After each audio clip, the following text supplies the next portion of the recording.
খুব বিনন্দীয়, খুব ভাল সুন্দৰ পৰিৱেশ, নান্দনিক পৰিৱেশ। বৰ ধুনীয়াকৈ সুন্দৰভাৱে আমি বজালীবাসীয়ে সপ্তমতম অধিৱেশন আজিৰ এই কাৰ্যসূচীত খুব পবিত্ৰ মুহূৰ্ত।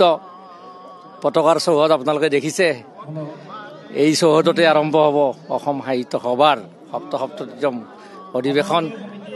মই নিজেই খুব ভাল লাগিছে, মানুহৰ আয়োজন, উদ্দীপনা বাৰ ভগা।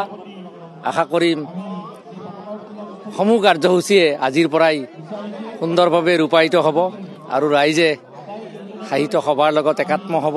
সকলোৱে আহিব, আমি আমন্ত্ৰণ জনাইছোঁ, সকলোৱে আহক, সাহিত্য সভা চাওক আৰু জাতীয় জীৱনৰ এগৰাকী অভিন্ন সৈনিক হওক, এইখিনিয়ে মই জনাইছোঁ। প্ৰথমতে আজি পাঠশালাবাসী হৈ নিজে ইয়াত গৌৰৱ অনুভৱ কৰিছোঁ। অসম সাহিত্য সভাৰ এই অধিৱেশনে এক নতুনত্ব ধাৰা সৃষ্টি কৰিবলৈ সক্ষম হৈছে। বিশেষকৈ সদায় যি বিতৰ্ক থাকে বাণিজ্যিক মেলাৰ ঠাইত আজি এতিয়া বিজ্ঞান মেলা হৈছে।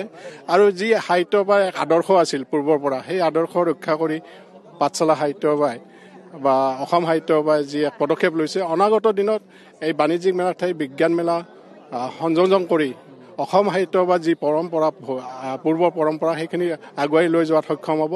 আৰু আপোনালোকে দেখিছে ৰসাৰণ্য হৈ পৰিছে, এতিয়া পতাকা উত্তোলন কাৰ্য হৈছে আৰু বিভিন্ন কাৰ্যসূচী ৰূপায়ণৰ মাজেৰে এক সমন্বয় সৃষ্টি কৰাৰ ক্ষেত্ৰত পাঠশালাই গুৰুত্বপূৰ্ণ ভূমিকা ল'ব বুলি মই খুব আশাবাদী। সপ্তমতম যি দ্বিবাৰ্ষিক পাঠশালা বজালী অধিৱেশন অসম সাহিত্য সভাৰ, আৰু আজি দ্বিতীয় দিনৰ প্ৰথম কাৰ্য হিচাপে পতাকা উত্তোলন আছে আৰু তাৰ পাছত সমগ্ৰ দিনজুৰি কাৰ্যসূচী চলি থাকিব।